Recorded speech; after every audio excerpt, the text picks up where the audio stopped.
Hello there! Welcome to the 86th episode of Split Focus, a film and TV podcast. My name is Simon Eady, and alongside me I have my co-host, and a crime fighter devoid of socks, Adrian Pinter.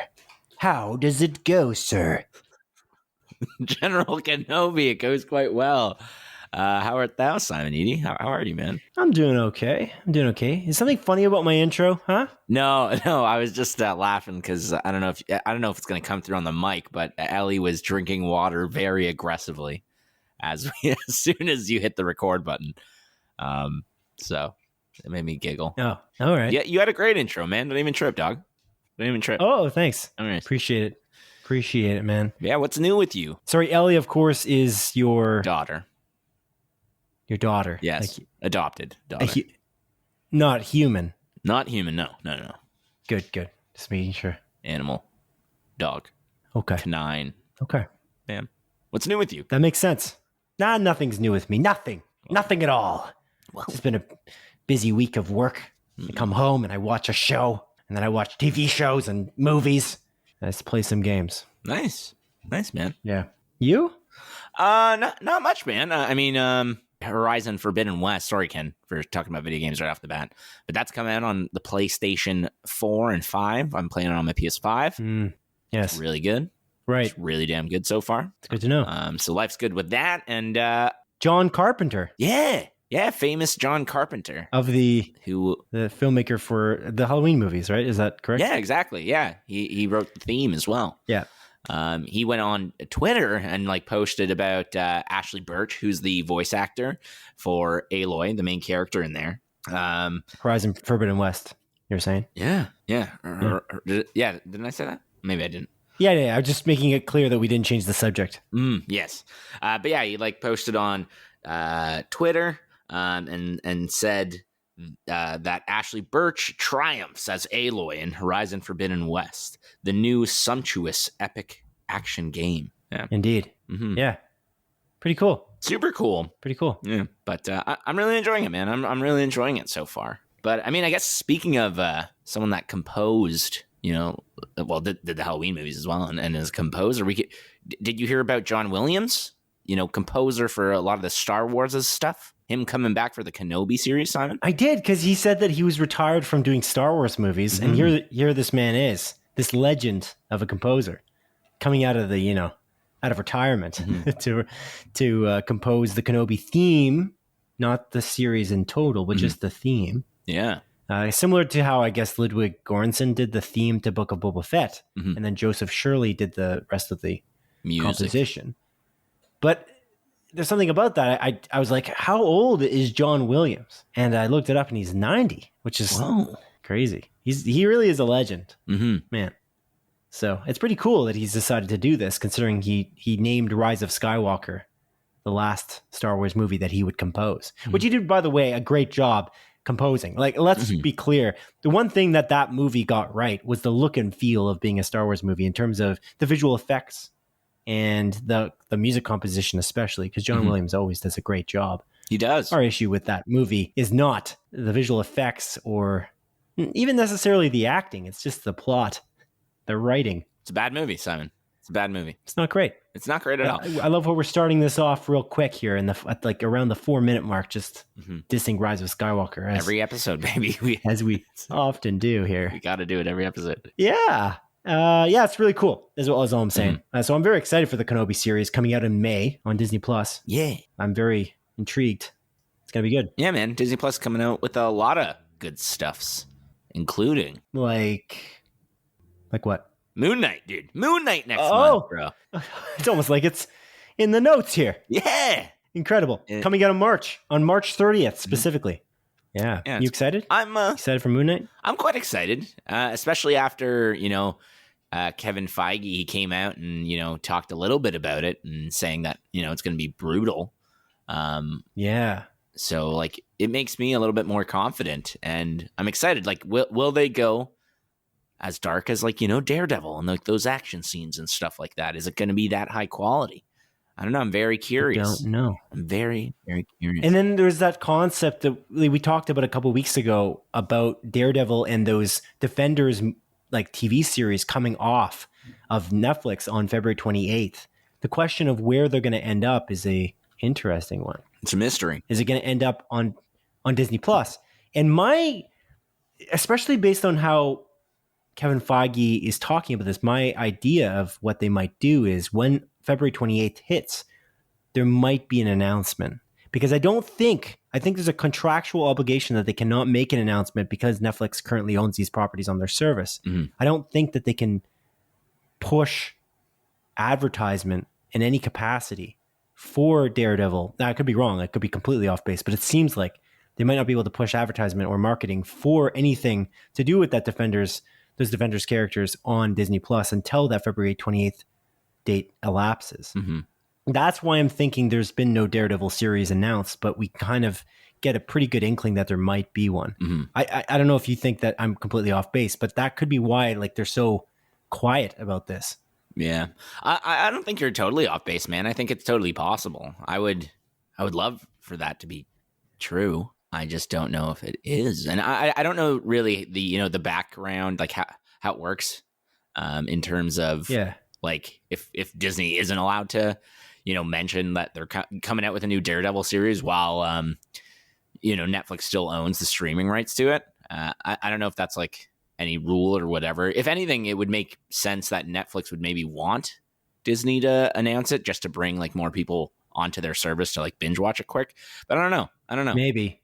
It was announced though by various publications that it is coming off Netflix. I feel like that was not necessarily completely well publicized, but if you go on right now to watch Daredevil or Jessica Jones or Luke Cage or everyone's favorite hero, Iron Fist. Yes. If you watch any of those series, it says right underneath the headline, it says like the title, it says coming off of Netflix on February 28th. Mm-hmm. They're clearly trying to get people to come in and watch it. Yeah. I just think that because Disney Plus is not like Disney hasn't even said, hey, we're going to have this stuff on our streaming service, by the way, as soon as this leaves Netflix, come to Disney Plus to watch it. They haven't even said that, which I find is pretty peculiar, considering that could be a pull potentially for people who want to come in, who have a Disney Plus subscription and may not have a Netflix one. You know what I'm saying? Yeah, I know what you're saying.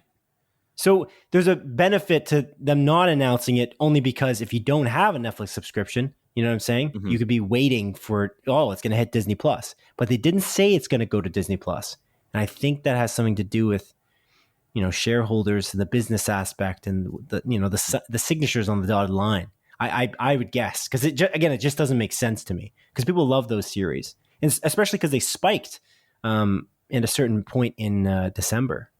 The viewership spiked. Yeah. So it's interesting. Mm-hmm. But I digress. The Moon Knight thing is very interesting. The brutality of it and the fact that Kevin Feige is mentioning this.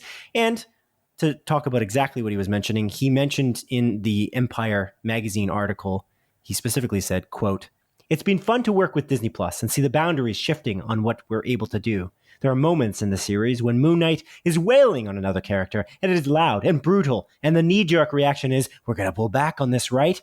No, we're not pulling back. There's a tonal shift. There's a different thing. This is Moon Knight." Unquote. Whoa. Yeah. It's a hell of a quote. Yeah, I know. He said it exactly like that. That's how Kevin Feige talks. Sounds just like him, dude. He ramps up. Kevin? Is that you? Goes into like a monologue and people are like blown away. The reporters are like, whoa, I didn't see that coming. Yeah. Every time. But this is a great quote because this is what we want, Adrian. But this sounds like it's not going on Star almost. Like it sounds like it's Disney Plus, but a grittier Disney Plus. And again, if you're going to ease people into potentially a Defender series, a gritty New York Daredevil series, maybe this is the way to kind of segue. I guess we'll see, though. It's cool that they have they've shown, of course, that there was a trailer for Moon Knight as really short, but there was a trailer at the Super Bowl, and they keep showing these screenshots and trailers and stuff, and it seems pretty brutal. And in just the fact, I guess, alone that Moon Knight has like blood on his knuckles. Yeah, you know what I mean? Like he's beating a man. I was telling you, man. It looks brutal. Yeah. He's got blood on him. He has a gun. We'll see. He's punching people. No, I don't think he's got a gun. I don't think he uses guns. Well, he had a gun in that when he's in the truck. Oh yeah, he picked it up to like in shock. Isn't that what happened? Yeah, I don't know. He was like, "Oh, what is this doing in here?" I don't think that was his gun though. How did this get here? He exclaims. Yeah, that's what exactly in his brain. Yeah, in his brain. Yeah. Oscar Isaac also stated about this series. What did he state? He stated that this is the first real character study since Iron Man, which I think is outrageous. I feel like he hasn't watched a lot of the Marvel properties. I don't know if you had any thoughts on that statement. Yeah, I think that's wrong. I'll just say that. Yeah. I don't know. I feel like he might have only watched Iron Man. Yeah. That might be the reason. He's like, I'm good. This was great. Jon Favreau did a great job making this movie. Wow, Robert Downey Jr. I'm out. Yeah. No need to watch any of the other movies. He thinks that's the only Marvel property that's been released so far, actually. Maybe. He thinks he's the second MCU hero. Maybe. They're just bringing in the Moon Knight series. He's only seen Iron Man. It's like, wow, what a great start to this cinematic universe that I'm now going to be the second member of, is what he said. Yeah. That's right. Jokes aside, though, the reason he was saying that is because he was excited to take on this character because it was a really cool character study. Mm-hmm. And I think he was mentioning how it's kind of slow in moments and it's very deliberate in the way that it's presented and created. So I feel like that very much appeals to me as well. He also stated that his accent, which people were criticizing it from the trailer, like the English accent was deliberate, which I feel like was kind of implied. I kind of understood that, but people were really freaking out on Twitter about that. I was like, all right, guys, just relax, okay? Chill out. I know it sounds a little bit like a ridiculous English accent, but is this guy really English, though? I don't know. I don't think he is. I think that's the point. I'm pretty sure he's American. Like Moon Knight, the character. He's an American man. And Oscar Isaac, yeah. Yeah, Oscar Isaac's American, too. Yeah, that's true. Yeah, to be clear. Yeah, Crystal, baby. Yeah, I'm very super excited. Oh. Wow, look at us. Me too. Look at us, just both of us being very excited for this. The one thing I'm super, but super excited! Wow. The one thing that I'm just a little bit worried about, I think they've said that this is only going to be 6 episodes. Am I right about that? Yeah, I believe so. Yeah. Isn't that the issue every time? Yeah. You just don't have enough time to do anything. Well, like WandaVision was 9, and then again, What If was 9, and then Loki. Loki was and 7. The other ones. Loki was 7. No, I think Loki was also 6. I think we literally had this conversation before. Did we? Yeah. Didn't you take the opposite stance? I don't remember. Now you're making me question. I'm like, It is 6. How do I make this mistake every time? Yeah. What am I thinking? Cool. What is 7? There's nothing that's 7 except for Book of Boba Fett, I guess. Mm-hmm. Yeah, I don't know where I make that mistake each time.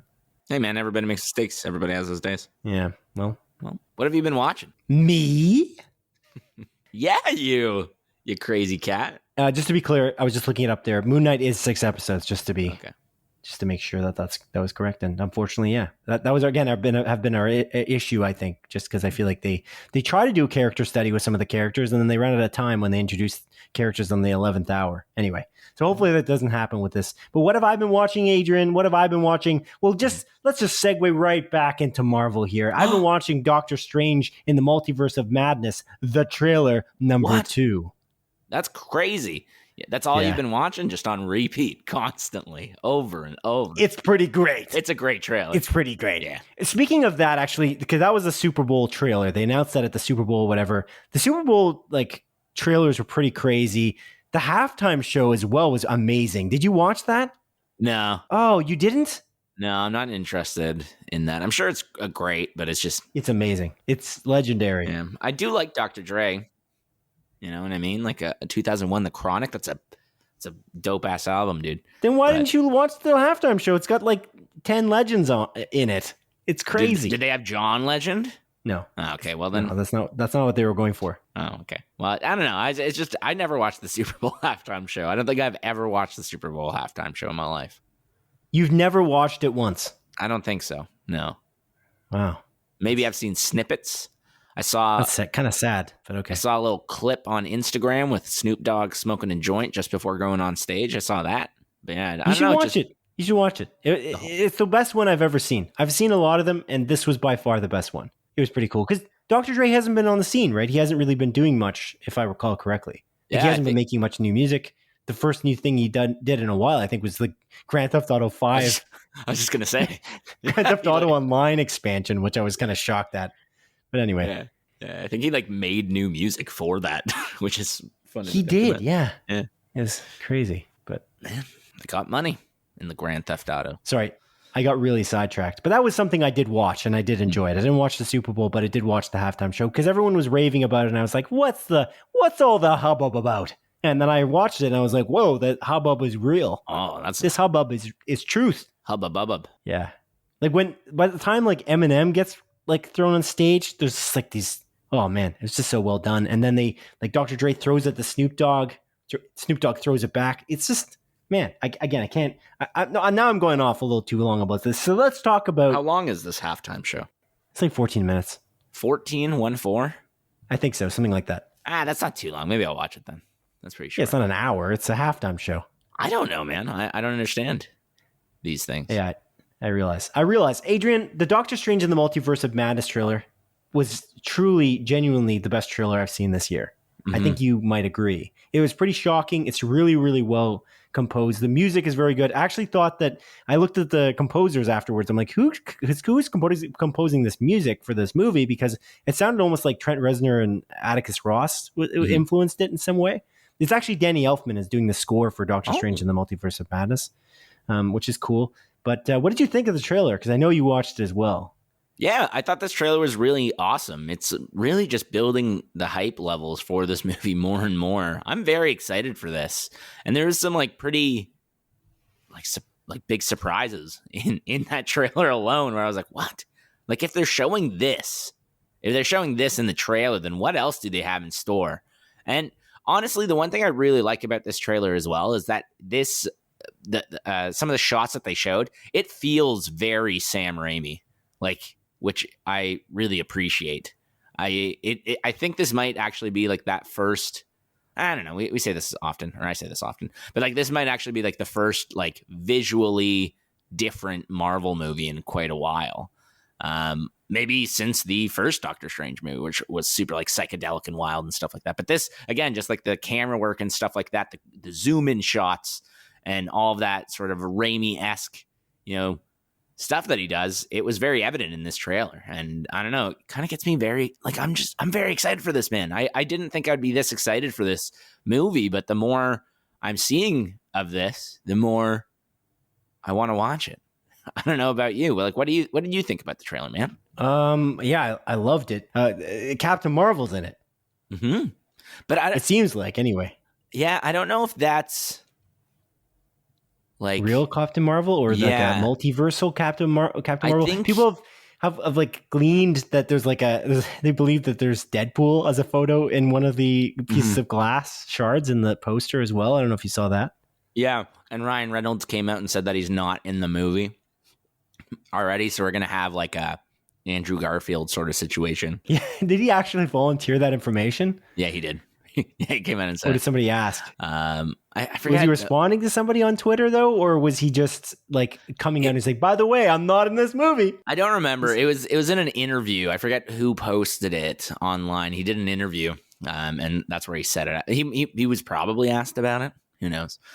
But yeah, again, like that Captain Marvel. Like I looked at a few of these like sort of like trailer breakdowns and stuff like that, just because I was like super curious about it, and I like watching those sort of videos. And one of the big things is that Captain Marvel is people are guessing that's Monica Rambeau. Oh, yeah, from we saw her in WandaVision. You're talking like alternate timeline Monica Rambeau. Well, yeah, possibly, or from that timeline because she did get superpowers at the end. So she did, but how did she get them again? I don't remember. But no, I can't remember either. Yeah. But I don't think that she's as powerful as Captain Marvel. So I'd imagine it would have to be an alternate timeline, or she somehow had some kind of dealings with the Tesseract, right? Because I mean, that was a pretty monumental power exchange that Captain Marvel had with, like Danvers had with the Tesseract. So I don't know if they're just going to do that, but because again, she didn't deal with an Infinity Stone. She did not. No, you're right. I don't remember how she got her superpowers by the end of like WandaVision, but she did. She had something. So that's like one of the things people are pointing out on. Again, I feel like it would kind of make sense because I think this movie is just as much a sequel to like Spider-Man No Way Home as it is WandaVision. So, you know, just bring in all of that sort of stuff from both these, like both the series and this most recent movie. And imagine Loki. Oh yeah, Loki too. Yeah, more so theoretically. Oh, God, there's so much cool shit. I can't wait for this. This is. I feel like this is just going to be a wild, wild ride, and something that's going to be so visually stunning as well. And it definitely looks like, you know, Scarlet Witch. Like it kind of looks like she's going to be the villain now, which I think people were like hypothesizing and stuff like that. Especially from that trailer, yeah. Mm-hmm. That's a cool idea. Anyway, but is it an alternate timeline, Wanda? That's the question. Since we're going into like this it's literally called the Multiverse of Madness. There are so many things that you can do. Like, fuck, man. Not fully confirmed, but that was Patrick Stewart in the goddamn trailer, man. You know what I mean? It had to have been, yeah. It was. He's got such a distinctive voice, and then you see his like the back of his head. It seems like it can't be anybody else, but exactly hard to know. The X-Men are in it? ? Like, is that what's happening? Is there any possibility that he's playing a different character? I don't know. Than Professor Xavier? Yeah, that's a good question. I don't think so. I don't think they would do that, but they might. And again, like now it's just like if he's in it, are we going to see Hugh Jackman briefly as Wolverine? That's maybe? The thing. Because Patrick Stewart basically said that he was retiring from that role. Like the story that he told on Late Night a few times, I think, is that he was sitting in the theater with Hugh Jackman watching Logan. Mm-hmm. And they were like holding hands and tearing up as they like watched the final shots of Logan. Yeah. So, and at that moment, he kind of realized, because he was potentially going to do another movie like Patrick Stewart was. Patrick Stewart realized, you know what? This is it. Like, can you top this? Probably not. So you should probably go out now. And so that's what his thought process was. And then here he is potentially in this trailer. Yeah. Imagine it's not him, though. That'd be wild. I'd be like, what? Who? It's just, I don't know. Steve Boner. Yeah. Yeah, that'd be awesome. Amazing. Can't believe they just made a boner joke. Yeah. Yeah, let's not get too specific. But anyway. Is it Steve Boner? Sorry. Not Steve. It's Ralph. Ralph Boner. Ralph. Even better name. Anyway, yeah, pretty stupid. Regardless, yeah, it seems like it's him, and they're probably going to introduce the X-Men, and hopefully that means the X-Men aren't in the, the base Marvel universe. They're in a separate one, and then they can kind of cross over time. Because I would like to see a more grounded X-Men, because the root, I think, of the X-Men is in like base science of like evolution. Mm-hmm. I think that kind of scientific world where you only have X-Men and not X-Men and also a man with a big hammer that he swings around to go fast. I feel like it would be nice to have those not mix up, just because it's the magic mixed with the science of evolution. It leaves a sour taste in my mouth. It's nice to have them separate. So then to combine them occasionally when you're having that multiversal war eventually, I think will be more impactful. But I guess we'll see what happens. Yeah, but you're right. Goddamn, best trailer of the year. And I really love the Jurassic World Dominion trailer too. It was awesome. That's still my most excited movie. Like the movie I'm most excited for. But. Yeah, I think the Jurassic World Dominion trailer, again, though, I said this before, I think it would have been better if they didn't do the last shot. The last shot showing all the cast together. It's like, we know that's happening. Do you need to show that? I just don't think it's beneficial. But yeah. But anyway, yeah. No, really good. I'm really excited for this. And this Doctor Strange in the Multiverse of Madness movie is coming so soon. Like, it's May, right? Yep, May. Yeah. That's reasonably really close. Like, I had a few people, because they know that we do this podcast, to come up to me and they said, did you see that trailer? It's like, I haven't been really excited about Marvel since Endgame. And it's like this, they're doing something different. Like they keep seemingly upping themselves in some capacity.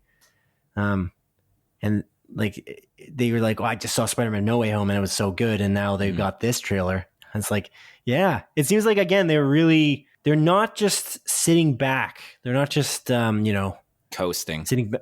you're sitting back on their laurels, or whatever the phrase is that I constantly misrepresent various phrases. I think you nailed it, dude. You nailed it. But they're not just sitting back and waiting for like people to just come to the theaters. Come to the theaters because we know you love Spider-Man. That's basically what the Andrew Garfield first two movies was, in a way. Like, it's like, we know you love him, and Andrew Garfield always goes the full 9 yards, so he did a great job. But the rest of it's like, yeah, it's pretty half-assed in a lot of ways. Not completely, but it has its moments in terms of the way it storytells, but it could have been a lot better. And I feel like lately Marvel's been not holding back. They are not pulling their punches. No. And hell, I know like Eternals wasn't necessarily received well, but I really like Eternals, and it was something different and unique. Yeah. And yeah, like you said, they're not just relying. Yeah, exactly. Like I like these risks, and I'm fine with like a big swing. And, occasionally maybe you'll miss. I don't think Eternals was a miss, although I think a lot of people do. But yeah, I don't know. It just feels fresh and new. Other than I would say like Black Widow kind of was like bleh. But like even Shang-Chi, like the twist by the end of the movie, I was like, holy shit, like you guys are doing this stuff. So again, they're not holding back, and I'm very excited for the future. It's cool that like they're, yeah, again, like you said, they're not resting or coast on laurels of the past, or whatever that phrase is. Resting on your laurels? Is that the phrase? Coasting on the rests. Sitting, laurels. Squatting on your laurels? Lying down on your laurels. Gotta be that one. Yeah. Okay. Yeah, no, I'm excited for this. But it's what Kevin Feige said like years ago when he was describing the Marvel Cinematic Universe. It's not about the universe building. It is. That's super important. And to get the cohesiveness correctly, that's important. But it's down to every single movie. It's about hiring the right people to make each movie cohesive and work on its own. So you're making a great movie each time. And then you can look at the overall franchise afterwards. If you have to tweak some things small to make sure it works within the greater multiverse at this point, then we will do that. But at the same time, we got to let the creators create something truly amazing first, which I appreciate. Me too. Adrian, did you watch anything else this week? Oh, Simon, I did indeed watch another thing this week, and that was the Peacemaker Season 1 finale, Simon. Oh, me too. Nice. And let me just tell you, I'm going to tell you one thing. Yeah. It's real good. It's really good. It is. It is really good. I love the show. I think what James Gunn has here is something that's just like very remarkable and unique. And again, another fresh take on something that is, you could argue, oversaturated in the superhero genre. But again, like James Gunn just knows how to make this awesome cast of characters that are, like a ragtag group of people that don't necessarily get along, but that slowly build a relationship over the course of however long, in this case, 7 episodes, or 8 episodes. And yeah, make something incredibly special. And it's awesome because I felt like when this show was announced, it gave me a lot of vibes that like this was just going to be a one-off. And I feel like it was almost marketed that way, but that's not the case. It's actually been renewed for a second season. Yeah, crazy. And I'm very, very excited. Yeah, it's pretty cool. Like again, it's just very raunchy yet very heartfelt. It's very James Gunn, and I kind of loved it. And there's a little something in that finale. And I was like, really? Yeah, I was kind of shocked. Me too. I know exactly what you're referring to. I just, yeah, it is really cool. It's really neat, and it did surprise me, like overall. And I think it surprised the audience because from, I believe, the first episode, the pilot, to the finale, it was 8 episodes long. It actually got a 44% gain in viewership on HBO Max throughout that time. And the finale was actually, specifically the finale for Peacemaker, had the single biggest performance for an HBO Max original. Wow, that's amazing. Yeah, that's a crazy stat. That stat was not corroborated by anyone but, by the way, James Gunn. So I don't know if that could be inaccurate. Probably not. I don't think he would have just posted that on Twitter and on Instagram if that wasn't true, considering his standing and the fact that he's making a season 2. But yeah, he posted it on social media, and then other places picked it up, like Forbes. Mm-hmm. And I thought that was pretty cool that they did that, because you would think it would be something else, like maybe like Euphoria, or considering it's so buzzy, Euphoria. Yeah. Or other options. Trying to think here. Succession. Yeah. Like people love Succession, and I love Succession. It's so good. So now it's interesting. Yeah, like 8. Oh, I see. It could be because it's the HBO Max original. Yeah. So it's actually in like a little bit of a fine print there, in that Succession's not an HBO Max original. It's just an HBO original series. Yeah, nor is Euphoria. Good call. So that could be why. Yeah. I didn't know Peacemaker. I guess I just didn't realize Peacemaker is a HBO Max exclusive, eh? Mm-hmm. Yeah, it is, which is cool. Okay. So it's up against things like Raised by Wolves, I guess. Yes. Like that science fiction show. Dude, there's a season 2 out. Did you know? Yeah. But not completely. I think they're going but week by week, aren't they? Yeah. But I literally saw that like when I was watching the Peacemaker finale. I was like, what? Season 2's out? Yeah. Like I literally saw no buzz, no marketing at all for this. Like I don't think we're in I don't know if Crave is doing a great job, man, at that. Like, because we don't have HBO Max here in Canada. We have Crave, which is a Bell-owned thing. I think it's up to Bell to market what they think is going to be successful. And I don't know that they have the market research to properly market certain things. So I don't know. Maybe Raised by Wolves is well marketed in the United States, but not in Canada. That's my guess. But I don't know. Yeah. I don't know. I guess we won't know because we don't live in the States. We live in Canada, like you just mentioned. Yeah. Exactly what I said. Anything else you watched this week, Adrian? Anything else? Simon, I did actually, but I'm going to be very brief on this. I have finally caught up to where I finished, or like where... I don't know why I'm having such a tough time spitting this out. I finally caught up where I finished to the part where I finished. I'm gonna come. I love that like Kamala Harris, like Donald Trump, like video where it's like, "Do not come, do not come." You know the one I'm talking about. I do, yes, because you've sent it to me many times. Donald Trump comes out like, "I'm gonna come," and then the entire crowd cheers. What a classic. Anyways, but yeah, I finally caught up to where I ended Attack on Titan, the final season, last year or whenever I watched it, because that's where it finished. But for the final season of Attack on Titan, I'm having a lot of trouble speaking. That was the most convoluted thing. You watched Attack on Titan. And you left off at a certain point. Because what was that point, Adrian? It was the end of final season part 1 is where I was totally caught up to. Okay. And now I said this before. I was like, I'm gonna rewatch Attack on Titan, final like all the seasons, but I'm gonna watch it in Japanese so I can watch. How many seasons are there? There are 4 seasons, Simon. Okay. The final season is the 4th season. Right, which has 2 parts. Correct. And now part 2 has started airing. So I was like, yo, I'm going to rewatch all of Attack on Titan, but this time I'm going to watch it in Japanese. So like when I catch up, I can just watch the new episodes in Japanese and don't have to like wait for like the English episodes to come out. So I started doing that, obviously, and I watched most of season 1 in Japanese, but like whenever I ate food or something, I was like, I'm just going to switch it over to English because I can't like multitask that much. I can't like watch a show, read, and eat at the same time. It's nearly impossible. So I like switched over to English. And then at a certain point in my rewatch, I just kept it on English. So now I'm like fully caught up. I watched the first episode of part 2, which is released in English, but the other like 5 episodes that are released are all in Japanese. And I was just like, oh no, well, I ruined this for myself. I can't just switch over to Japanese now because I watched like seasons like from halfway through like season 2 all the way to like season 4 in just English. So I was like, well, I fucked myself again. Anyways, I watched the first episode of part 2, and goddamn does it start off with a freaking bang, both literally and figuratively. This show is so amazing. I love rewatching it. I loved rewatching it, and honestly, like I'll probably rewatch this again at some point in the future. There's so many little things that I picked up on my rewatch. These seeds that they planted in, like season 1, like one of the earlier episodes that come to fruition, and like season 3, and just these little things that I just didn't pick up on the first time.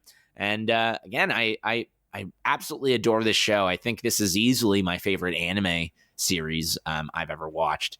And it's up there with, just some of my favorite TV shows in general. It's the way I said, it's like anime sort of Game of Thrones / like Walking Dead. Like no character's safe. They kill off characters left and right, leave huge emotional impact on you. And it's multi-layered. Characters are dealing with like PTSD after watching their, best friends get eaten alive by like these like titans, these huge, like monstrous looking humanoid creature things that, like just destroy homes and pick people up and, just eat them with like no emotion in their face. It's terrifying. And, it's just a brilliant show. And again, I'm very excited to continue watching it. It sucks that I'm going to have to wait like week to week now and watch it in English.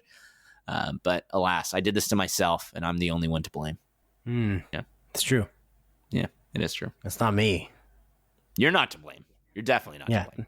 Thank you. You're welcome. Thank you. You're welcome. I'm glad you enjoy it. That's awesome. I always, wanted to jump into Attack on Titan one day. And I will. And I will one day. Yeah. The first season's on Netflix. Like you can give that a go. It's in English or Japanese. So you can watch it in either. How is the English dub? Like, how is that? Is it good? It's really good. I really love the English dub. Not everything has a good English dub, but like Attack on Titan notoriously has a very good English dub. Okay.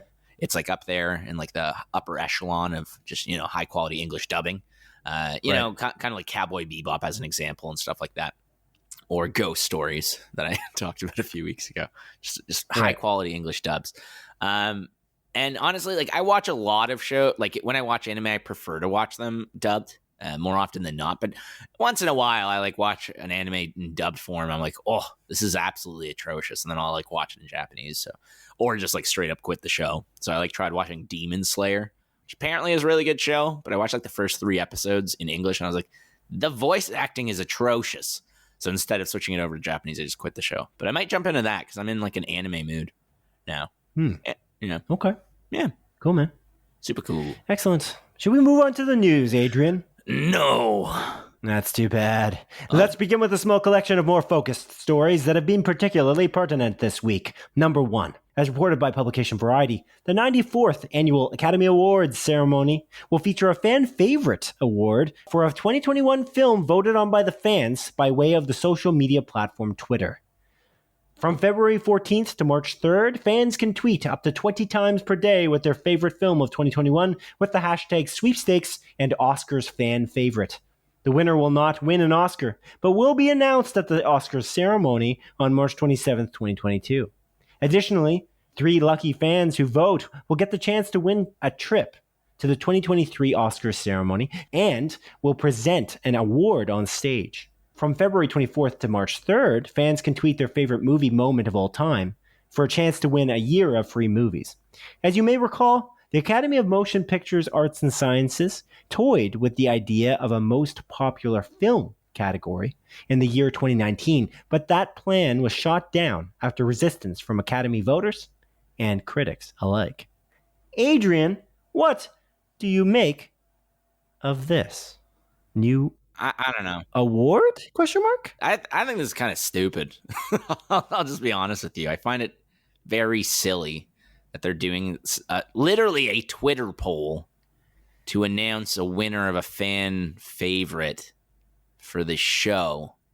I feel like it would have just made more sense for them to have launched the most popular film category back in 2019, because that's literally what this is, just done in a worse way, I feel like.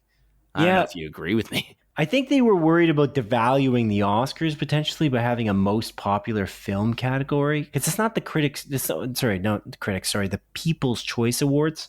Yeah. I guess.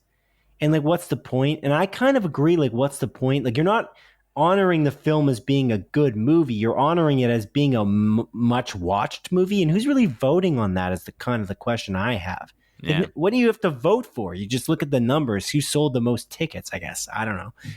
Who streamed the most the most hours. I don't really think that this is that was a worthwhile category. It felt like it was kind of cheapening it a little bit. Mm-hmm. But at the same time, we talked about this last week, you got to open up your sights. You can't be a hipster award show I really think that this is what this is in some way.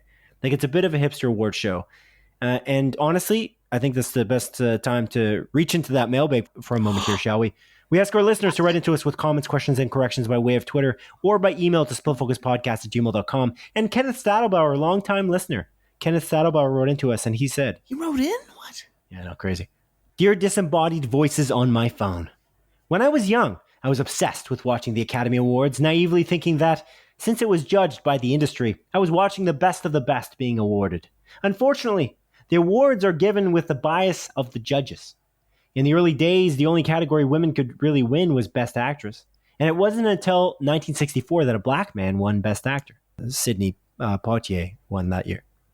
Today, there is still an amount of cultural bias and intellectual snobbery in the awards. To date, only 7 comedies have gotten Oscars for Best Picture. And I would argue that The Artist is not considered a comedy. 18 horror movies... Wait, have won? Yeah, that's my confusion. Like, they've won an Oscar for Best Picture? I don't know what he's trying to say here, because that's a lot. Yeah. I don't think that's true, though.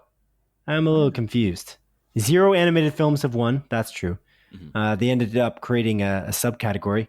0 superhero films have won, obviously, since 1929 out of 92 Best Picture awards. 18 is actually quite a few horror movies, actually, so I don't know if that's... That's like 20%. Yeah, that's not a low percentage there, Ken. I'm not sure. It's a strange one. I think when I read this back earlier, I was thinking he meant nominees because of the way it's written with a list here. But comedies, though, rarely win. Oscar-winning horror movies. That's true. 7 comedies is a little bit abysmal. And honestly, the nominees for comedies has been rough over the years. Anyways, I'll continue what he wrote here. The subcategories like makeup or visual effects seem to level the playing field a bit, but larger awards like Best Actor with a dick or Best Actor with a vag appear to be greatly influenced by the genre that they are acting in. I've even heard talks of whether an actor was passed over one year, influencing the likelihood of winning the next. And I have too. I think Leonardo DiCaprio is a good example of that. But anyway, bottom line is that the Academy Awards is about spectacle and drawing attention to the motion picture industry. It has become a machine to sell movies, but not necessarily a good barometer as to the quality or the substance. An email here signed by Kenneth, and he, of course, followed up with a quote. And it is, I'm looking at things from the other point of view. And if you look at who votes at the Oscars, mostly older Jewish guys, they're going to vote for stuff they relate to. Do they relate to NWA? I doubt it. A quote by Michael Pena. Oh, what's NWA, Simon? I'm not going to say that here because we shouldn't. It's not a good thing to say. We can't say that. Sin. Neighbors wanting apples. Yes, exactly. Yeah. Exactly. But you can look it up yourself, audience, if you don't know what it is. That's all I'm going to say. Anyways, that's all I'm going to say. But yeah, like Ken is onto something. We talked about this last week. I find it's a little bit unfair that the superhero films don't get nominated when they're genuinely really good, when critics and audiences alike love them. And that's the struggle that I can't seem to wrap my head around. It's fine. I just think that they need recognition in a bigger way. And I think that treating them like they're not films, like Martin Scorsese has often done, and like various big name directors who make movies that are a little bit more artsy, I guess. I guess a little bit more, budget friendly, like not as big budgeted. Sorry. What's happening? So I'm looking up. You watching a movie? No, I'm on Vogue. Okay. The website? .in. Okay. Yeah. I think you were like on Vogue, like you were. I was on the cover of Vogue as well, but that's not what I'm talking about here. Because I was looking up horror movies that won Oscars. Yeah. And on Vogue.in, it says the only 6 horror films ever nominated for Best Picture at Oscars. And it lists The Exorcist, Jaws, Get Out, The Silence of the Lambs, The Sixth Sense, Black Swan, and Get Out. Yeah. So Black Swan won. Yeah. So maybe there's only been one. Actually, wait. Did Black Swan win? Now I'm confused. No, I don't think it did. So Black Swan lost. I think King's Speech won. Yeah. Natalie Portman won Best Actress for that movie, but yeah. So I don't know. I'm a little bit confused. Maybe it was just a little mistype from Ken. That's my guess. 16 horror movies that won Oscars according to Screen Rant, but not Best Picture. Yeah, Best Picture is what we're talking about. Mm-hmm. I think, unless did I read this wrong? No, for Best Picture. Yeah, I don't know. Sorry, Ken, you had a little boo-boo here in your write-up, but thank you for writing in nonetheless, and I appreciate your insight. Yeah, I love you. Yeah, Ken. But yeah, I got that. I knew you weren't talking to me. Thank you. But yeah, like it's kind of ridiculous, and I don't know. I don't think everyone shares this opinion. I think that people think that superhero movies are genuinely inferior. So I don't know. I guess that's just the way it is. But blockbusters have won for sure. Like Avatar has been nominated and didn't win. Thank God. But a movie like Titanic won, and yeah, Titanic's a good movie. I don't know. It's just it's a tricky one because I feel like there's like Return of the King won, obviously. And Return of the King is a pretty interesting genre film. Genre films don't seem to win. That's kind of I feel like what we've been saying. More niche films tend to win or get nominated. I feel like far more than blockbusters do. Yeah. And I guess Endgame, like as an example, Avengers Endgame is too mainstream. Mm-hmm. That's kind of what I feel like. I feel like Spider-Man No Way Home, despite it being an amazing film and like almost like I don't know, it's like a tentpole film in a weird way for like many years of superhero films, just like Endgame was, it doesn't seem to matter to the Academy. I don't necessarily think it should win, like let the voters vote, but I feel like the Academy, the way that they're voting is what I'm saying. I think that they're voting pretty much what's up their alley. Mm-hmm. And who's composing the voters? Well, of course, you've got Martin Scorsese in there and various people who kind of think like him. So that's the question is, do these films deserve recognition? And my answer is obviously yes. Yeah, and I think that's yours as well. And I think Jimmy Kimmel has the same opinion based on his impassioned speech in his monologue, which I thought was a joke initially when he was saying it, but he did really believe that it should have gotten recognition considering the way that it, I don't know, it's inspired moviegoers to go to the movies, to go to the movie theaters. Oh, man. Like without movies like that, you got to think like, I don't know, like maybe theaters are shutting down at this point. Like, Dune was huge for that too. I think Dune did very well, and there's other movies that did very well. Dune was hindered arguably by the fact that it was on HBO Max at the same time as it launched in theaters, and Sony's bullish about the fact that they want things to launch in theaters, and that's it. And I don't know, like the Sony producers wanted it to be nominated, and obviously, as Ken is mentioning, when you get nominated, when you win an award at the Academy Awards, there's more likelihood, for people to go potentially buy that film or watch it, and it is a machine to sell movies, the Oscars. But that's an even bigger reason why some of these more mainstream movies should get the recognition that they kind of deserve, because they're not bad movies. They're just genre movies. I agree. But yeah. Yeah, Paddington 2 snubbed. Yeah, that's a genre film for sure. Yeah. That's a weird thing. Like if you think about it too, like you got a movie like Up. Up was nominated for Best Picture. Mm-hmm. It's a good movie, but is it better than Endgame? No, I don't think so. In my opinion, I don't know. I honestly think that Soul is a better movie than Up. Didn't get nominated. Like legitimately, I do believe that, and that's my opinion, of course. But like, what's happened to the Pixar films being nominated for Best Picture? That hasn't happened in a few years, to be honest. Mm-hmm. Like, where did that go? It's like a strange thing. Like we're almost going away from that even more now. Like they're becoming more niche in the nominations that are being nominated. Like, how many people saw Nomadland? I have no idea. Probably not even many. Parasite. No, Parasite's an incredible movie. That movie's fantastic. Still, no one really seen it before it won Best Picture, and then everyone watched it after. We saw it, but we're hipsters. It's true. Like the Academy voters. That's all we're saying. No, I'm joking. We just find that there's like we like all of these movies. They're all amazing, and like this is I guess it's a very subjective situation at the same time. But I don't see eye to eye with some of these choices. Like Black Panther is not at all a better movie than Endgame. Mm-hmm. It's not a more original movie, at least. It's not a better movie than, I don't know. There's like, again, it's just it is what it is. But that's our take. I think we both are on in alignment with Kenneth on this, other than the fact that 18 horror movies were apparently somehow winning Best Picture. Yeah, I don't. Maybe that's just like 18 horror movies that were ever nominated for an Oscar. That's my assumption. Maybe you got the two confused. Yeah. Okay. Oakley dokley. Moving on to number 2. As Variety reports, during their most recent earnings call, ViacomCBS changed their name to Paramount and announced some ambitious goals for their future. Specifically, they stated that by 2024, they aim to attain 100 million subscribers with a projected content spend of $5 billion in 2024 alone.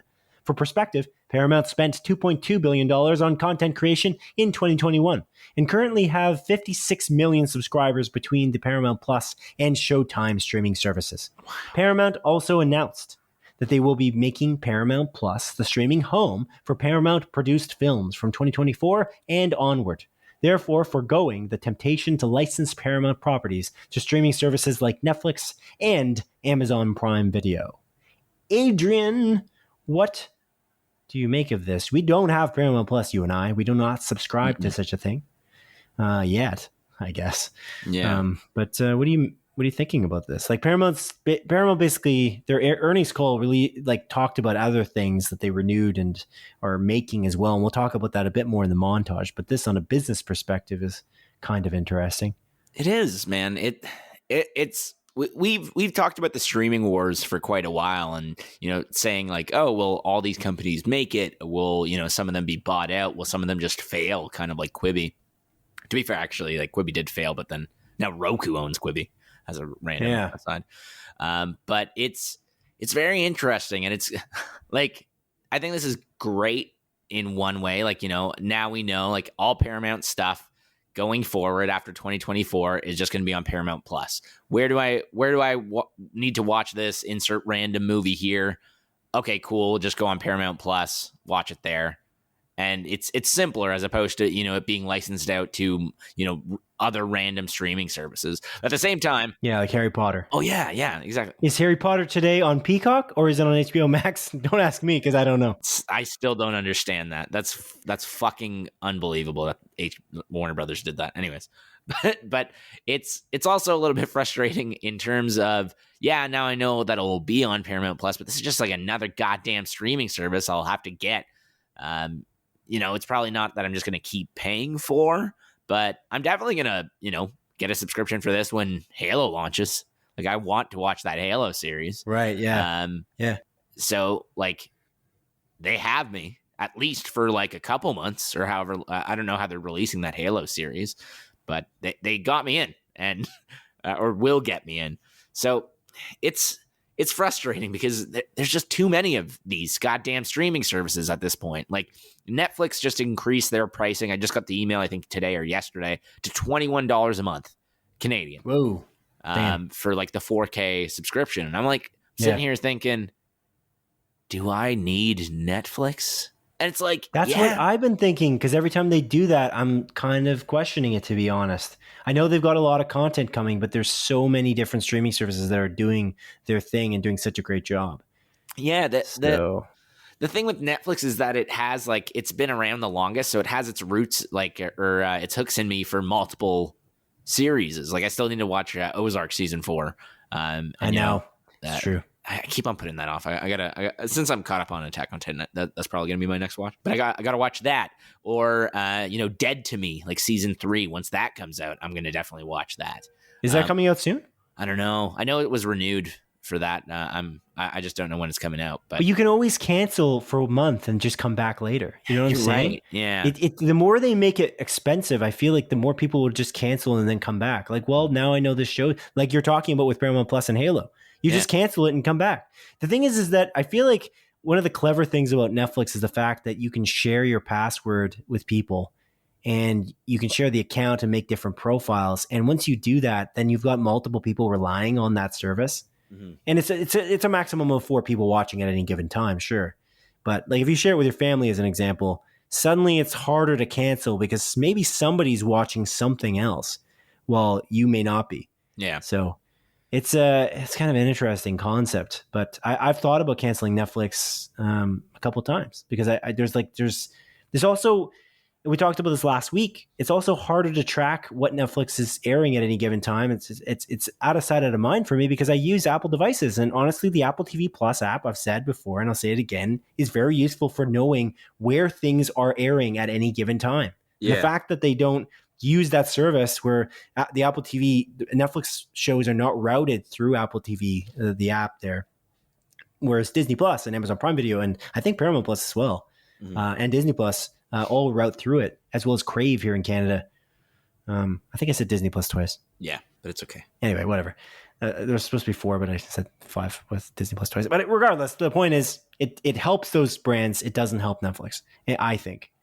But I don't know. Netflix is a bit pretentious in their thought process, in that specifically based on the fact that they keep increasing the price so aggressively. And I think Disney's going to start doing the same thing. Honestly, and they've already done it once for us. So I think that there's a thought, like even with Premier Access, that we are very valuable to you, audience. Exactly. It's kind of the impression I get. Amazon's increasing their price, but Amazon's probably one of the more affordable options. Well, yeah, just because I don't pay for Amazon Prime Video. I just get Amazon Prime Video because I pay for Amazon Prime. I know. That's the crazy thing, is the combination of what they offer you in the Amazon Prime subscription is pretty valuable. Yeah. It's just, one of those things where that's an out of sight, out of mind, like streaming service. Because I use Amazon quite often, to order stuff. And then it's just one of those things like, oh yeah, I have Amazon Prime Video. Like that's where I watch Scream 4 as an example. And there's a lot of good shit on there. The Boys? The Boys. Oh yeah. There's so many good things. The Boys Diabolical. Invincible now. It's God. Look, I know they fall, you kind of don't think of Amazon Prime Video as this juggernaut that it is, but there's a lot of good content that we've watched on there, and that's coming up.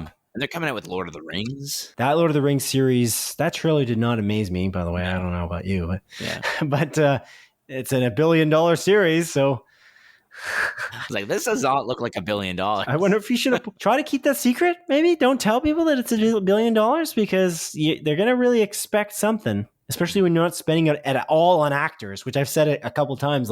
Where did the money go? I don't know. Is this a money laundering scheme? How is it $1 billion? I don't understand this. How did Game of Thrones look as good as it did without spending $1 billion then? With the actors who were getting paid more, I think, as the seasons were wrapping up, as time went on. Sean Bean must have also got paid a lot on the first season. And that season didn't even get close to, I don't think, $100 million.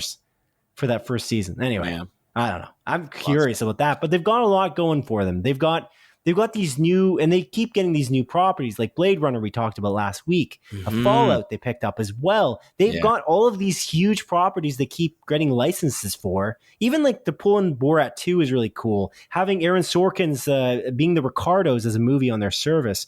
Aaron Sorkin, by the way, is it's a pretty fantastic writer-director, and everything he's made. Mm-hmm. So I don't know. It's interesting. They're forgotten about, I think, more than any other streaming service. Yeah. And yet they've got a lot of good content. But anyway, I don't know if I'm going to subscribe to Paramount, but the fact that they keep ramping up all this stuff is pretty neat. So I'm curious to see how it goes. Yeah. Okay. Cool. Number 3, as Publication Deadline reports, the 5th season of Netflix's hit drama series Stranger Things will be its final season. Stranger Things is a multiple Emmy-nominated series created by Ross and Matt Duffer that follows a group of children that are forced to deal with the supernatural in the small town of Hawkins, Indiana in the 1980s. The upcoming 4th season of the series is actually being split into 2 parts, with the Duffer brothers claiming that the season will be double the length of previous seasons. Part 1 is set to premiere on May 27, 2022, while Part 2 is set for a July 1st release date. And believe me, audience, and believe me, Adrian, I get the irony of what I was just saying. Yeah. It's all good. It's double the length, but it's 1 season, but it's releasing at 2 separate times. So it's just 2 seasons. Oh, that's not the irony. Is that what you're saying? Well, I'm just pointing that out. It's what? That's what Ozark did too. Yeah. That's Jason Bateman made a joke. I think it was on Jimmy Kimmel in an interview with Jimmy Kimmel on Jimmy Kimmel Live. I'm pretty sure Jimmy Kimmel's so you have 2 seasons. So it's not season 4, it's season 4 and 5. He's yeah, basically.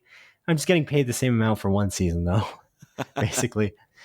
Yeah. Damn it, Ted Sarandos. You got us again. Son of a bitch.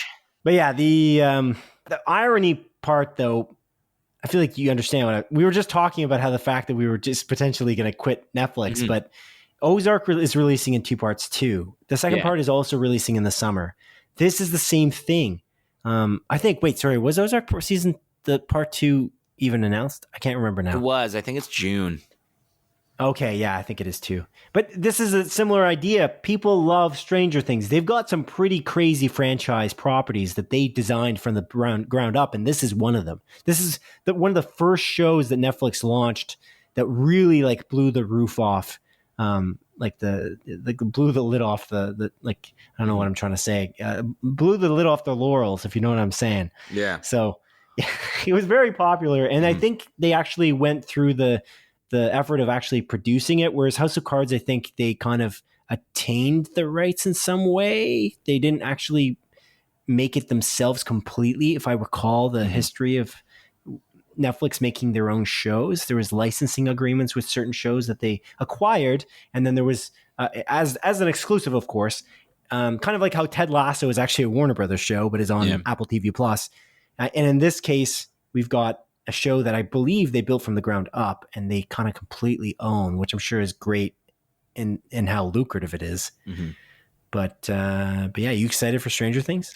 Yeah, kind of. I feel like there's been a lot of time that's passed since, like the 3rd season. And I'm kind of like, I don't really remember exactly what happened at the end of season 3, to be totally honest with you. And I remember really enjoying season 3. But this is just one of those situations where I'm like, yeah, I'm excited. I really like that show. I know I like that show, but I have no idea what I'm looking forward to because I don't remember like what happened. I remember season 3 more than I do season 2, which makes sense on a chronological perspective because season 2 is obviously before season 3. But I legitimately, after season 2 and there was a little bit of a gap, I don't think I remembered what happened. But season 3... Is season 2 with Sean Astin? Is that season 3? But I don't remember anything else. I know that Sean Astin was in it. That's pretty much all I remember of that season. I remember season 1 and I remember season 3. Yeah. The mall is basically the idea. It's all about the mall. Oh, that's season 3? Yeah. Oh, yeah, Maya Hawke and stuff, right? Yeah. Oh, okay. It's all coming back to me. It's all coming back. Yeah. Kind of. The sheriff has a really cool role as well. Who honestly, David Harbour is awesome. Yeah. So, Harbor. Is it Harbor? I really messed up his name. David resting on his laurels, Harbor. It's definitely Harbor. He's not resting on his laurels. He brings his A game every time, Adrian. Yeah. Or is it because you don't know what the hell I was talking about when I said resting on his laurels? Lying down on his laurels, baby. Or sitting on his laurels, squatting on his laurels. Isn't a laurel like Dr. No, that's a Lorax. Dr. Seuss. But yeah, I just blew the lid off that Lorax right there. Adrian. Yep. What's up? Nothing. I don't have anything. I don't know why I said that. I either did have something and I lost it just as I said your name, but it's gone. So I don't know. Oh, okay. Fair enough. What were you going to say? Because I feel like it interrupted you and now you might not remember what you were going to say. I have no clue what I was going to say. I literally have negative clue. That's not good. But yeah, I don't know. I'm excited for this, I guess. Yeah, me too. No, I love Stranger Things. Every time it comes out, I am excited for it and I will enjoy watching this, but yeah, it makes a definite reason why I wouldn't want to cancel my subscription. So well done, Netflix. And I will mention something. We can kind of make fun of the fact that part 1 and part 2 are separate, but this is better, in my opinion, by far, than a week-to-week coverage for shows. I agree. This is really cool. If they did this every season of every show, I'd be happy with it. If you did 6 episode parts and did which I think this is going to be, I'm going to take a guess and say it's probably 12 episodes. I don't think they stated it. I looked, but I didn't see. If this season's going to be double the length of previous seasons. Almost double. He said almost double. And those seasons were 10 episodes, I'm assuming. Probably going to be 16 episodes. 20 episodes? Wait, maybe 18 episodes? How did you get double it? Did you just say double 10 is 16? Yeah. I guess this isn't a math podcast, but it's not, that's not proper math. But regardless, my point is, if you want to pull people in, if you want to keep them watching, This is a really interesting perspective. Like, they keep doing this each time. There's 8 episodes. 8 episodes. That makes sense. So 16. In season 3. Maybe it's 15. Season 2 is 9. Yeah. And then season 1 is 8 as well. So okay. My point is, this is great to me. It's better than Disney Plus, the Disney Plus method of launching one episode every week. It just keeps me more engaged with Netflix. And then when they inevitably end, and I haven't watched the last episode of Ozark season 4 part 1, but when I see that last episode, I am imagining it's definitely going to be a cliffhanger, and it's going to keep me wanting more.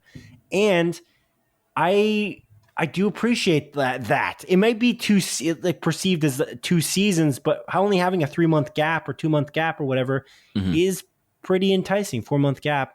It's great. I think this is a good strategy, and they keep testing this. This is the second time they're doing this in a few kind of months. Again, Ozark and Stranger Things. Also, somebody who does this constantly is AMC.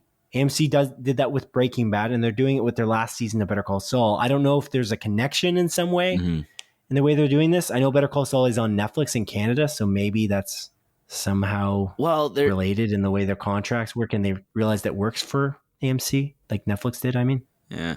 Well, The Walking Dead, the final season, split into 3 parts. Oh, excellent. Yeah. Good stuff. But it's also split into 3 parts, released week to week, though, right? So I know, terrible. That's actually awful. That's like the worst mix possible, arguably. Yeah, Adrian. I'm excited for this. Me too. Now onto the montage, a sequence of our show in which I briefly present the week's smaller news stories as Adrian delivers a brisk verdict. Number 1, as Variety reports, streaming service Paramount Plus has already renewed the Halo TV series for a 2nd season ahead of its March 24th premiere date. Brave New World showrunner David Weiner has been hired on as showrunner for the new series. Wow, very exciting. For the new season, you mean? Did I say for the new series? Yeah. What did I say? For the new series. Yes, for the new season. Number 2, as Variety reports, Paramount is working on another Sonic the Hedgehog movie sequel, as well as a Paramount Plus TV series based around the Sonic 2 character, Knuckles. Knuckles will be voiced by actor Idris Elba in the new live-action TV show. Wow, sexy Knuckles series. Number 3, as website Vulture has reported, Paramount has greenlit another spin-off to showrunner Tyler Sheridan's upcoming popular modern Western TV series, Yellowstone. The new drama series will be called 1932 and will be executive produced by Yellowstone producer David C. Glasser. Wow. Is Yellowstone an Amazon Prime series, or is this also on Paramount Plus? Paramount Plus. Huh. Weird. In Canada, it's weirdly on Amazon because there was no licensing agreement or something. They gave away the licensing, I believe. Okay, so I'm not crazy. Number 4, as noted by The Hollywood Reporter, the Emmy Award-winning Rachel Brosnahan starring Amazon comedy series The Marvelous Mrs Maisel has been renewed for a 5th and final season on Amazon Prime Video. Oh, I have no idea what this show's about, but I know it's very well received. It's about a stand-up comedian named Mrs. Maisel. Wild, okay. Back in the day. I don't remember what the time frame was. It seems like the 1950s? Maybe the 1960s? Not completely sure. Number 5, as Deadline reports, Brooklyn Nine-Nine actor Melissa Fumero has been cast in Universal Television's Randall Park starring comedy series following the goings-on in the last Blockbuster video store in America. Ooh, cool. She was great in Brooklyn Nine-Nine, and I hope she's great in this. Number 6, as Deadline reports, Showtime's tech drama-based anthology series Super Pumped has been renewed for a 2nd season and is set to follow tech giant Facebook, aka Meta. Coincidentally, HBO is also working on its own Facebook-based TV series called Doomsday Machine, starring Claire Foy.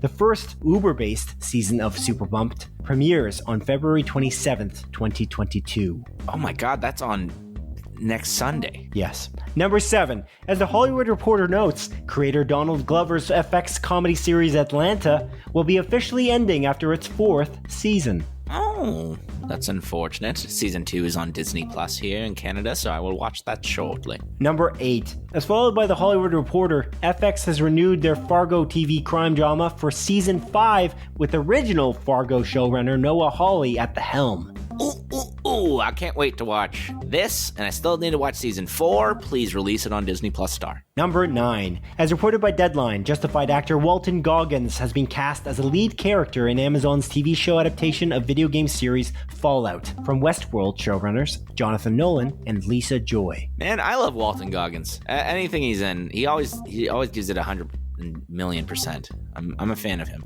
Again, this ain't a math podcast. But anyways, Number 10. As addressed by The Hollywood Reporter, Netflix is officially working on a film adaptation of science fiction video game series BioShock. Oh, I love BioShock. We talked about System Shock a few weeks ago, and now they're making a BioShock film.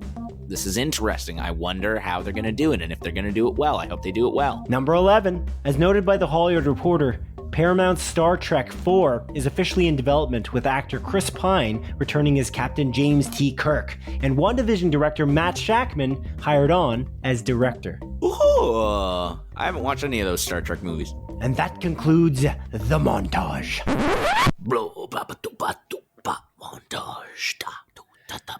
Yes. Yeah. Adrian, what do you have for me? Simon, Edie, I got new releases for you, man. Cool. Yeah, and there ain't much. I couldn't find much, at least. Oh.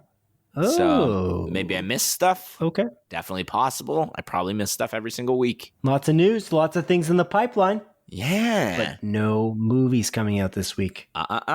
Weird. Yeah. Speaking of movies that came out, I wanted to watch Uncharted. Uncharted. Yeah, I wanted to watch Uncharted, but Death on the Nile. I wanted to watch that one too. You're right. Drive My Car. I wanted to watch that one too. Yeah. Sorry, is there another movie you're about to say? Because this is taking a little too long. No, Uncharted was what I wanted to watch. Uncharted, and it's not being reviewed particularly well by critics. Yeah. However, the audience score is above an 80. So I feel, which is weird. Yeah. Because people don't typically like the video game movie adaptations. Yeah. So there is that. People liking it, man. But critics usually don't like them more. So it's true. Yeah. It's true. Yeah. So you want to see it, is what you're saying? Yeah. I wanted to see it regardless. It's just, yeah. Anyways, not important. Yeah. Cool. So the movie's coming out. It's for the week of February the 21st to February the 27th. That is a Monday to a Sunday once again, as per usual, my friend. And the first movie coming out is coming out on Tuesday, February 22nd. And that is UFO. This is a Netflix romantic drama set in a turkey. Huh? Like the bird? Yeah. Then why is it capitalized in this write-up here? Turkey is capitalized. Simon, I got you. I'm just being a little trickster. It's set in Turkey, the country. A little turkey. That's what you're being. Yeah. I was being a little turkey. Set in Turkey, not a turkey. I just wanted to add that in for a little bit of flair, you know? Some fun flair. So much flair. Yeah, what you are doing. I don't want to be you were about to say it. Resting on my laurels, dude. I ain't be lying down on them laurels. You know how it is. Yeah, you blew the lid off those laurels is what you did. Dude. Yeah, laurels. Next movie coming out is coming out on Friday, February the 25th. And the first one is Restless. This is a Netflix original movie about a corrupt cop covering his crimes, and he gets threatened by a mysterious witness when that was a witness to one of his crimes. Oh. Yeah. This guy's restless, so he's definitely not resting on his laurels. Oh. Yeah. Yep. He laureled up is what he did. He laureled up, dude. A Medea Homecoming. This is a Netflix original movie, and Tyler Perry, Simon. Isn't it Medea? Medea? I don't know. I never watched any of these movies. Medea sounds right. As soon as you said that, I'm like, God damn it. You're right. If I wasn't so resting on my laurels, I would have gone that way. Oh my God. That wasn't even proper English. Come on. So Tyler Perry returns as his beloved character, Medea. There's a lot of these movies, apparently. Isn't it still Medea? Medea, yeah. Or did it change in the... I forgot. 20 seconds since I corrected you. Jeez. Oh no, I gotta stop resting so much on them laurels, dude. That is the correct phrase, though. I feel like I might have, I don't know if I used it right originally, but now we're just saying it correctly. So it's kind of less funny, I feel like, because we're not saying it as stupidly. I looked it up at midway through the podcast. I'm like, it's resting on your laurels. Yeah. Sleeping on your laurels. Yeah. Making a bed on your laurels. Yeah. Yeah. What's the next movie coming out, bro? No Exit. Oh. Let's confirm my movie insider in the trailer, Simon. This is a Hulu original movie. Will it be on Star? I don't know. Oh. And this is about a young woman that is stranded at a motorway during a blizzard. Oh, no. And she discovers a kidnapped woman in a van. Ooh. And now she's determined to find out who the kidnapper is amongst the people stuck in the motorway. There's 5 of them. 5 people in the motorway. The twist? She's the kidnapper and she doesn't even know it. Ooh, did you spoil the movie? I don't know. I just said that. I have no idea what this... I doubt that's the thing.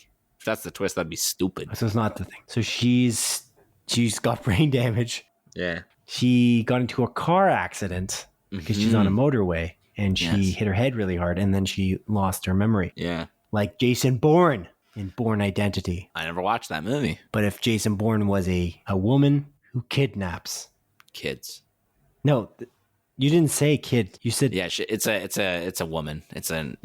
Okay, just making sure. Why do we call it kidnapped when it's for an adult? I don't know, but I don't know. It should be called adult napped. Why do they call it kidnapped? Should we be looking it up? Maybe it's a very obvious thing we just don't know. Well, it's literally kidnapped. Why do they call it kidnapped? The original meaning of kidnap, dating from the late 17th century, was steal children to provide servants to the American colonies. Oh, jeez. Damn. All right. Bummer. Yikes. All right. What's the next movie coming out, Adrian? Big Gold Brick, Simon. It's confirmed by the most reliable source on the internet, m.the-numbers.com, and the Apple TV app. This is a video-on-demand movie that has Megan Fox and Oscar Isaac. Oh. Yeah. I totally forget what that was about, though, the movie itself, but it has those two those two peoples in it. BGB. The Burning... Huh? BGB. BGB.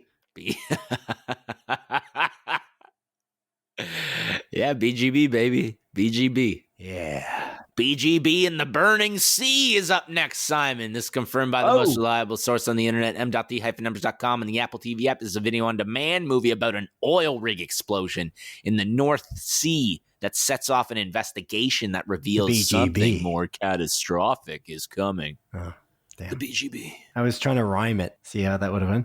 The North Sea in the North Sea sets off an investigation for the BGB. Damn. Yeah. Yeah. Incredible. Resting on your laurels with the BGB, baby. You're gonna make a song. Yes, indeed. What is the next movie coming out, Adrian? I'll find you. May? Yeah, you. Not me. Don't say that to me. I'll find you. No. What is the movie? What? What did you say? Where are the other drugs going? That's shoddy at best, but anyway. Thanks. It's a compliment. Good times. I'll find you is the next movie, and it's and this is confirmed by the most reliable source on the internet. Where are the other drugs going? Oh my god, that's how you do it. That's a good one. Where is he? Yeah. Swear to me. That's so terrible. I was born in the dark. I was smolded by it. Why would you shoot a man before throwing him out of a plane? Anyways, continue. This is getting outrageous. No, brother. One of us must be in the wreckage or whatever the line is from the movie. I thought you said Merry Christmas at one point.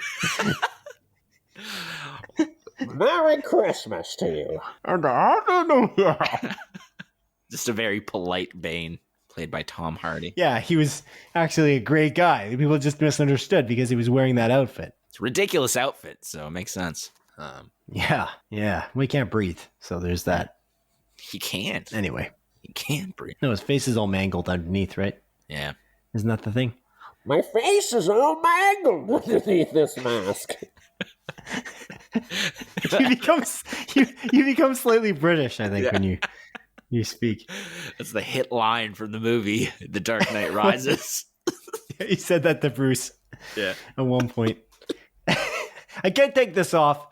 I can't take this off because my face is completely messed up. It's absolutely awful looking. Let me just tell you. Just looks like total garbage. Okay, move on. Let's move on. Remember when I died from a car? I don't. I don't know why we're both Bane in this situation. There's always been two of us. Anyways, we should continue. Wait, sorry. He died in a car? What? Didn't he get... He got hit by the fucking Batmobile. No, he got hit by the Batbike. The Batmobile was destroyed. Oh, yeah. It was the Batbike. The Tumbler. Tumbler was gone. Sorry, I'm still not sure about that. Me neither, Siri. Me neither. Me neither. Anyways, I'll find you. This is confirmed by the most reliable source on the internet, m.the-numbers.com, and the Apple TV app. This is a video-on-demand movie about a Jewish violinist and a Catholic opera singer that dream to perform together in New York, but the Polish invasion by Germany ripped them apart. Oh. Mm-hmm. Yikes. What a plot twist. You didn't even see that coming. The Desperate Hour, Simon. It's confirmed by Movie Insider in the trailer that it's coming to theaters, but it's not coming to Cineplex, at least, because it's not on the Cineplex app. And what? Huh? You okay? I used voice to text. I don't know what this says. While she goes on a run out of... Oh, okay, I remember. When she goes on a run out of town, her town goes into an emergency lockdown. Okay. Another rhyme. The twist... Her son's at home in the town that has shooters or something. Huh. Yeah. She's like on the phone. She's like, my son's in the town that's locked down. If he was so busy resting on his laurels while I was out here running, now he's stuck, is what she says. Yeah, that's right. You should have never left your son. What? What did you say? You should have never left your son. Oh, I see, yeah. I'm Bane. Again, I'm bringing it back, the bit. Anyways. Hi, Bane. How are you? I'm well, thank you very much. How's the face? Oh, it's totally fucked. My face is mangled under this mask. Batman. I'm aware. That's why I asked. Where is she? Yeah, should I have been Batman communicating to you as Bane? That was a missed opportunity. Oh, well. Yeah. You live and you learn, baby. You live and you learn. Yep.